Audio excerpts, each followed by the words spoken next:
নাই। আল্লাহু আকবার। তবে সন্তান মনে রাখবা, 1 নাম্বার আল্লাহর সাথে শিরিক করা হারাম, 2 নাম্বার মা বাবার অবাধ্য হওয়া হারাম। মা বাবার অবাধ্য হওয়া। বর্তমান কিছু ছেলে আছে, কিছু লেখাপড়া শিখেই মা বাবার উপর দিয়ে আঙ্গুল উঁচু করে কথা বলে। আমি তো থানার ভিতরে থাকি, মাঝে মধ্যে বিচার হয়, বিচারে দেখা যায় বাপও আসছে ছেলেও আসছে। দারোগা যখন জিজ্ঞাসা করে, মুরব্বী বলেন আপনার কি সমস্যা, মুরব্বী বলতে যায়, ছেলে বলে তুমি বসো আমি বলতেছি। ছেলে বলতেছে না, দারোগা সাহেব আমাকে বলতে বলছে, আমি বলি চুপ করো, তুমি কি বলছো। আছে না আছে না আছে না আছে না আছে। ওই একজনের ছেলে খুব শিক্ষিত, এত শিক্ষিত, এখন বাপ বেটা এক জায়গায় খেতে বসছে। এখন বাপকে আর ছেলেকে দুইজনকে 2টা মাছ দেওয়া হয়েছে। ছেলে তো অনেক শিক্ষিত, বাবা মূর্খ মানুষ। এখন ছেলে বলতেছে, আব্বা আমি যা ডিগ্রি অর্জন করছি আব্বা, আমি এই 2টা মাছকে 4টা বানাই দিতে পারি। কয়টা? 4টা। আমি এমন কায়দা জানি যে সেই কায়দায় 4টা হয়ে যাবে। কোন বাবা তো সরল সোজা বোঝে না। বাবা এখন বলতেছে, বাজান তাহলে এই 2টা আমি খাই, বাকি 2টা তুমি খেয়ে নে। কথা বুঝতে পারলাম না। ছেলের কপালে কি মাছ জুটবে? জোরে বলেন। যত ডিগ্রিওয়ালা হন, মা বাবার সামনে ডিগ্রিওয়ালা নয়।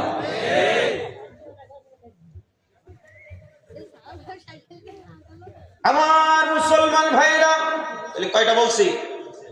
অল্প অল্প করে বলি। কয়টা? 1 নম্বরে কি? সবাই বলেন, শিরিক করা কি বলেন। 2 নম্বরে মা বাবার অবাধ্য হওয়া হারাম। এবার আসেন 3 নাম্বার। খারাপ লাগে আপনাদের? আমি বক্তা ছিলাম হলো 18 তারিখে, তবে আমার যে ওয়াজ করাচ্ছেন 19 তারিখে। আপনারা তো সুবিধা লোক না। 3 নাম্বার আল্লাহ বলে, ওয়ালা তাকতুলু আওলাদাকুম মিন ইমলাক। আল্লাহ রাব্বুল আলামিন বলেন 3 নাম্বার, দারিদ্রতার কারণে সন্তানকে হত্যা করবা না। কিসের কারণে?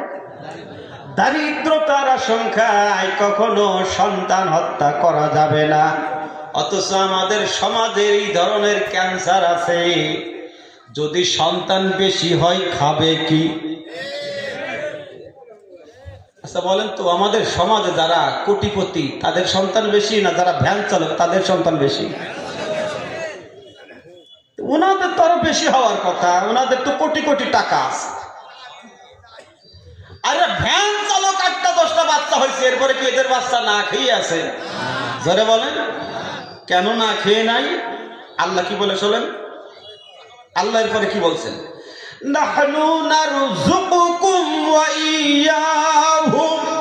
আল্লাহ বলে আমি তোমাদের আহার যোগাই, তাদেরও আহার যোগাই। আল্লাহু আকবার। আচ্ছা বলেন তো, আমি আপনি দুনিয়ায় আগে আসছি না আমার আপনার রেজেক আগে বাজেট হয়েছে? আল্লাহু আকবার। মায়ের পেটের ভিতরে নাপাক পানিকে রক্ত জমাট করে দিয়ে জমাটকৃত রক্ত থেকে আল্লাহ পাক হাড্ডি তৈরি করেছে, গোশত তৈরি করেছে, চামড়া তৈরি করেছে, অঙ্গ প্রত্যঙ্গ সুন্দর করে সাজিয়ে মৃত বডির ভিতরে আল্লাহ রূহ দান করেছে। একজন জীবিত মানুষের পেটের ভিতরে আর একজন জীবিত মানুষ। আল্লাহু আকবার বলেন। ওই বাচ্চা দুনিয়াতে আসবে, দুনিয়াতে আসার পরে দুনিয়ার সব খাবার সে খেতে পারবে না। এজন্য আল্লাহ রাব্বুল আলামিন দুনিয়ায় আসার আগেই মায়ের স্তনে তার খাবারের বাজেট করে দিয়েছে। যখন তুমি ছোট্ট ছিলে দাঁত ছিল না মুখে, যখন তুমি ছোট্ট ছিলে দাঁত ছিল না মুখে, তরল খাবার বানিয়ে দিল তোমার মায়ের বুকে। সুবহানাল্লাহ। ওরে ওই আল্লাহকে ডাকতে ডাকতে, ওই আল্লাহর ইবাদত করতে করতে আমাদের জীবন কেটে যাক। বারে বারে ডাক রে বান্দা আল্লাহ রে ডাক, জোরে জোরে ডাক রে বান্দা আল্লাহ রে ডাক। জোরে বলেন আল্লাহু আকবার। ও মুসলমান, মায়ের স্তনে এমন খাবার আল্লাহ ইবাদত করে দিলেন, বাচ্চা বড় ছোট্ট বান্দা, এই ছোট্ট বান্দা এই বাচ্চাটা বেশি গরম সহ্য করতে পারবে না, বেশি ঠান্ডাও সহ্য করতে পারবে না। এই জন্য মায়ের স্তনে যেই খাবারটা তৈরি করে দিলেন, বেশি গরমও না ঠান্ডাও না। সুবহানাল্লাহ বলবেন না? তাহলে যে আল্লাহ দুনিয়ায় বান্দাকে পাঠানোর আগেই রিজিকের বাজেট করে দিলেন, তাহলে আপনি কোন শয়তানের পাল্লায় পড়েছেন যে আপনি রিজিকের দিক তাকাইয়া আপনি সন্তান নেন না? এই যে মনে করেন বাংলাদেশে একটা নির্বাচনের ডেট হয়েছে না? আচ্ছা বলেন তো, যেই নেতার যত লোক বেশি ওই নেতা অত খুশি না বেজার? কথা বুঝতে পারলাম না। খুশি। ও মুসলমান, ময়দানে মহাশানে আমার আপনার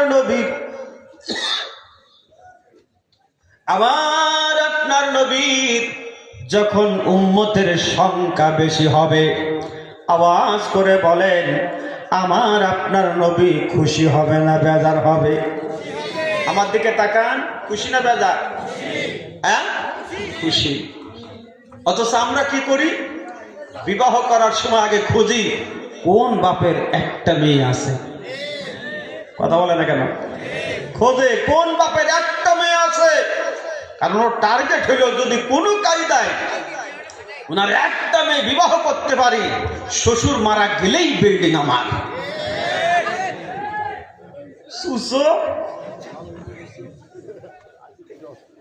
শ্বশুরের বিল্ডিং এর জন্য নাল পড়ে যাচ্ছে। হ্যাঁ ও মুসলমান, আচ্ছা আপনারা যে গরু অনেক সময় পোষেন না, গরু মনে করেন দুধ খাওয়ার জন্য গাভী কিনবেন, আপনি যদি বাজারে গিয়ে জানেন যে এই গাভী একবার বাচ্চা দিচ্ছে আর দেবে না, ও কি কিনবেন? কথা খায় না, কিনবেন না। আপনি গিয়ে পুরো বাজার তল্লাশি করবেন, করে বলবেন, জিজ্ঞাসা করবেন যে এটা প্রত্যেক বছরে একটা বাচ্চা দেয় কিনা। আর আপনি বিবাহ করতেছেন জীবনে একটা দেবে, তাই কথা কয় না? আছে না নাই? আমার এক মুসল্লি আছে, দুইটা বাচ্চা, একটা ছেলে একটা মেয়ে। ছেলে থাকে সিঙ্গাপুর, মেয়ে বিবাহ দেশে থাকে শ্বশুর বাড়ি।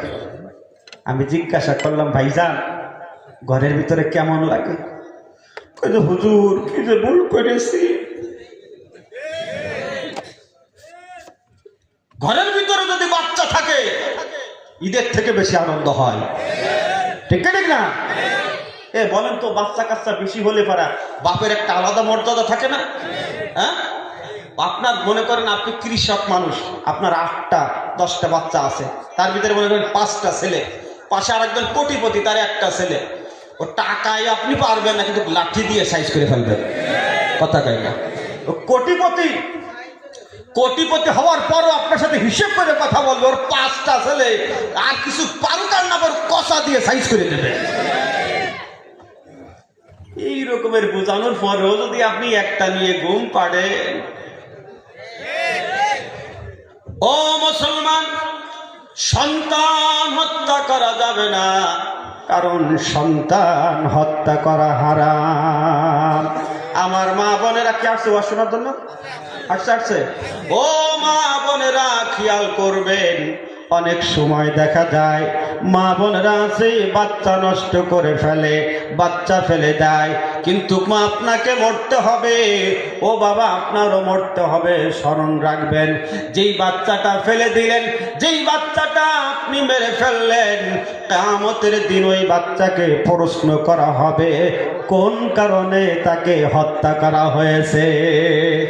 আইনে জাহেলিয়াতের যুগে প্রচলন ছিল যে কারো ঘরে যদি কন্যা কন্যা সন্তান জন্ম নিত তাদেরকে জীবন্ত অবস্থায় কবর দেওয়া হতো।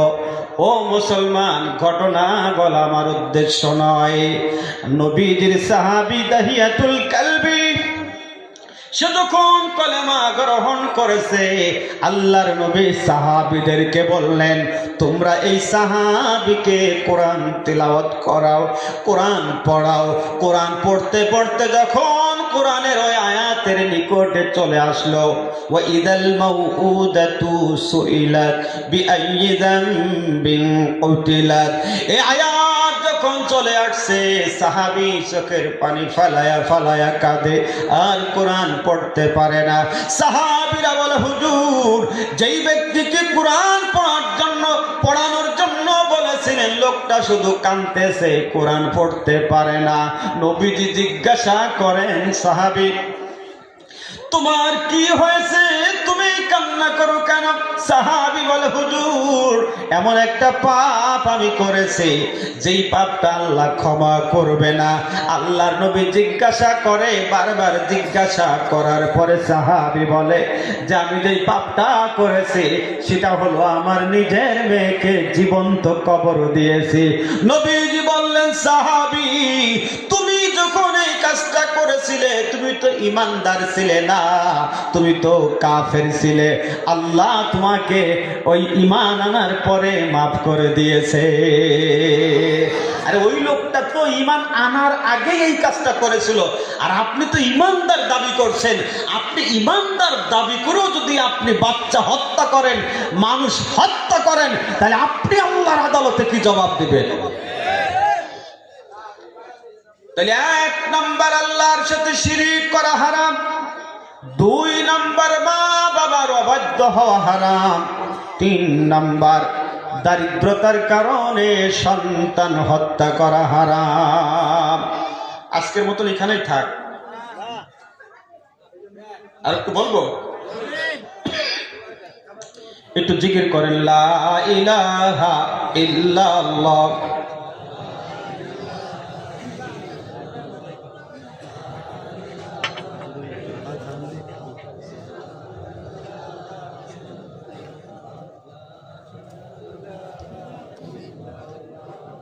লা ইলাহা ইল্লাল্লাহ, লা ইলাহা ইল্লাল্লাহ মুহাম্মাদুর রাসূলুল্লাহ সাল্লাল্লাহু আলাইহি ওয়াসাল্লাম। 4 নাম্বার, খারাপ লাগে ভাই, আমার সাবজেক্ট হলো হারাম, তো সারা রাত ক্লাস করলেও সাবজেক্ট শেষ হবে না। তারপরও আর কয়েকটা বলে শেষ করে দেব। 4 নম্বর আল্লাহ বলে, ওয়ালা তাকরাবুল ফাওয়াহিশা মা যাহারা মিনহা ওয়া মা বাতান, প্রকাশ্য হোক গোপনে হোক অশ্লীল কাজ ফাহেশা কাজ করা যাবে না, জিনা ব্যভিচার করা যাবে না, কারণ এগুলি যিনি হারাম করেছেন, জোরে বলেন তিনি কে? আরো জোরে বলেন তিনি কে? অথচ আমার সমাজে জিনা ব্যভিচার আছে না নাই? জোরে বলেন আছে না? আছে না? এই জিনা ব্যভিচার থেকে যদি আপনার মেয়েকে, আপনার বোনকে, আপনার স্ত্রীকে বাঁচাইতে হয়, অবশ্যই অবশ্যই আপনার বোনকে, আপনার মেয়েকে, আপনার স্ত্রীকে খাস পর্দার ভিতরে নেওয়া লাগবে। কিসের ভিতরে? খাস পর্দার ভিতরে।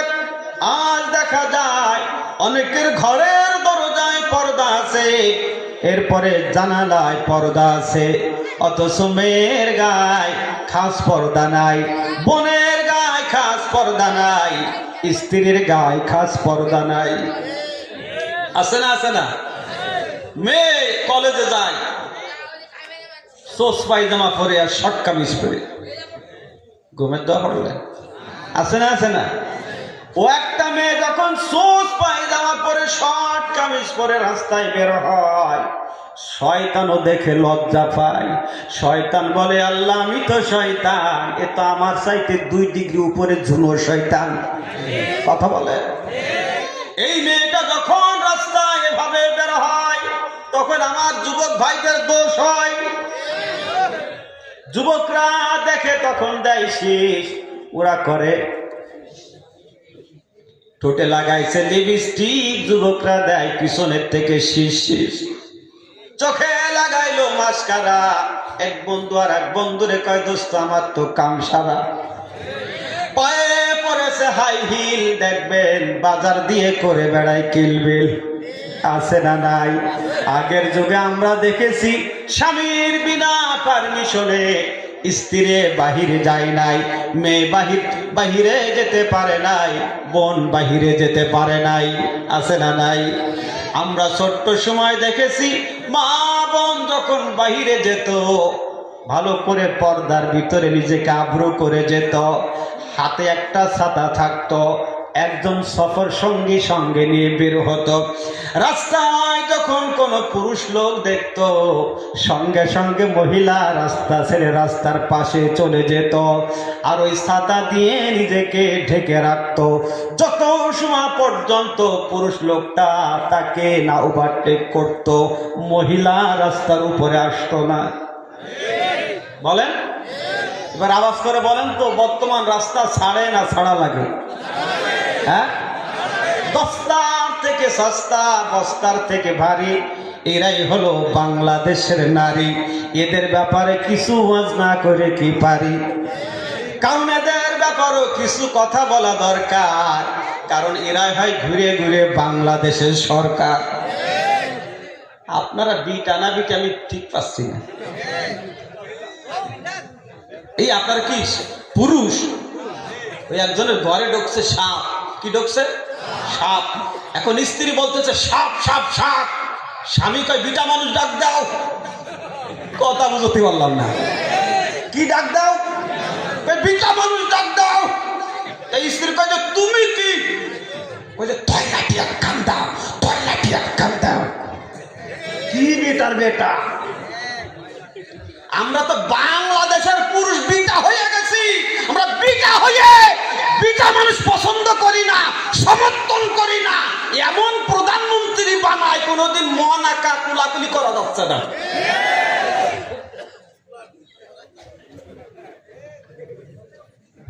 মুসাফা করা যাবে না, কুলাকুলি করা যাবে না, ঈদের নামাজ পড়া যাবে না, কথা কয় না। তবে ইনশাল্লাহ এবার আর ভুল হবে না, নাকি? ভুল করবে না কারা? হাত তোলেন তো। বিটা মানুষ বিটা মানুষের পক্ষে থাকবে ইনশাল্লাহ। নারায়ে তাকবীর, লিল্লাহি তাকবীর। আবার ভাইরা, মা বোনদের কাজ হলো ঘরের ভিতরে থাকা, ঘরের কাজ করা, ঘরোয়া পরিবেশে থাকা। পুরুষের কাজ হলো বাহিরে কাজ করা। মা আপনিও বাহিরে যেতে পারবেন, তবে পর্দার সাথে বের হতে হবে, শর্ত হলো সেটা। যদি আপনি পর্দার সাথে বের হন, তাহলে ধর্ষণের শিকার হবেন না, ইফটিজিং এর শিকার হবেন না, কোন যুবক আপনাকে উত্ত্যক্ত করতে পারবে না। জোরে বলেন ঠিক কিনা? ও মুসলমান, ভাজা মাছ খুলে এখন ওয়াজ করতেছেন। ভারত থেকে পীরে কামেল আল্লামা রুহুল আমিন সাহেব আসবে, তার জন্য এই খাবারগুলো রেডি করা হয়েছে। একটা উদাহরণ দিচ্ছি, এই খাবারগুলো রেডি করা হয়েছে, তবে বিড়াল এই খাবার রেখে যাচ্ছি, সাবধান মুখ লাগাবা না। বিড়াল মনে মনে বলবে, তোমার যত বড় পীর ভাই হোক, আমার আমল আমি করবই, ঠিক কিনা?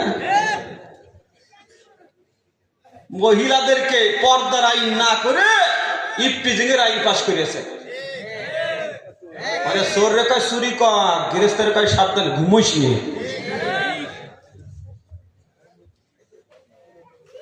আমার ভাইরা, এই জিনা ব্যভিচার যদি সমাজ থেকে বন্ধ করতে হয়, শুধু ইসালে সব মাহফিল দিলে হবে না।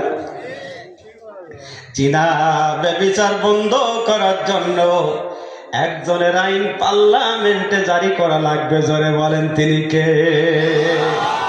ওখান থেকে যখন আপনার পর্দার আইন পাশ হয়ে যাবে, দেখবেন আর বাংলাদেশে পর্দার ওয়াজ করা লাগবে না, এমনিতেই মহিলারা পর্দার ভিতরে চলে যাবে।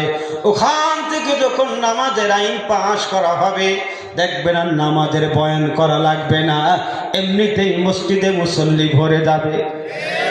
ওই জায়গা থেকে যখন জিনা ব্যভিচারের আইন পাশ করা হবে, যারা এই কাজে জড়িত হবে, যদি অবিবাহিত হয় তাদেরকে ডোররা মারা হবে, আর যদি বিবাহিত হয় তাদেরকে বুক পর্যন্ত বুতে পাথর মেরে পাথর নিক্ষেপ করে হত্যা করা হবে। ও মুসলমান, এই দৃশ্য যখন একটা এই বাংলাদেশে দেখানো হবে, সঙ্গে সঙ্গে সমস্ত জিনাকারিনী পথ তওবা ছাড়াই ভালো হইয়া যাবে। এরকম সমাজ চান? এমনি এমনি চান? হ্যাঁ, ওই একজন বলতেছে হুজুর একটা তাবিজ দেন। কেরে বাবা কি হয়েছে? বলে হুজুর আমার বাচ্চা কাচ্চা হয় না, তো তাবিজ দেন।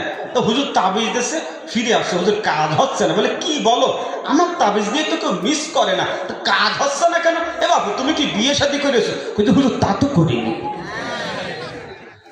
তা আপনারা চান এই সমাজে চুরি না হোক, ডাকাতি না হোক, ছিনতাই না হোক, ধর্ষণ না হোক, এ তো সেরকম চান, বিয়ে না করে সন্তান যেরকম চান।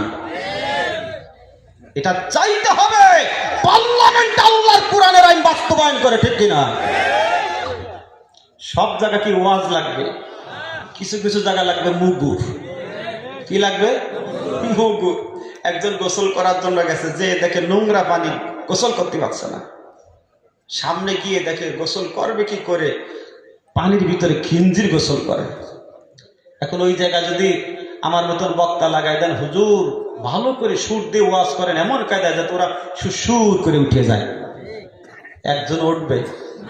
ওই জায়গায় কি ওয়াজ লাগবে? ওই জায়গা কি লাগবে? ওই জায়গায় লাগবে কষা। জোরে বলেন চাষা, কি লাগবে? কষা। চাষাও কয় লাগবে কষা। এই কষা দিয়ে দুইটার গায়ে চারটা মেরে দেন, দেখবেন বাকিগুলো সুর করে উঠে যাবে। তাহলে যে জায়গা যেটা দরকার সেই জায়গায় সেটা দিতে হবে না?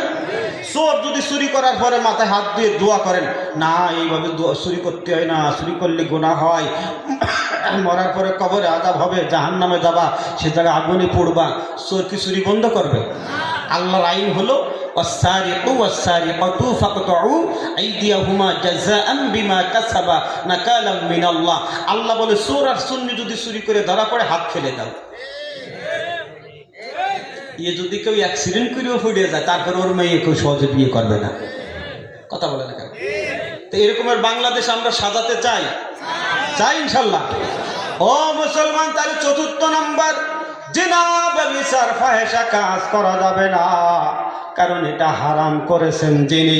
আওয়াজ করে বলেন তিনি কে?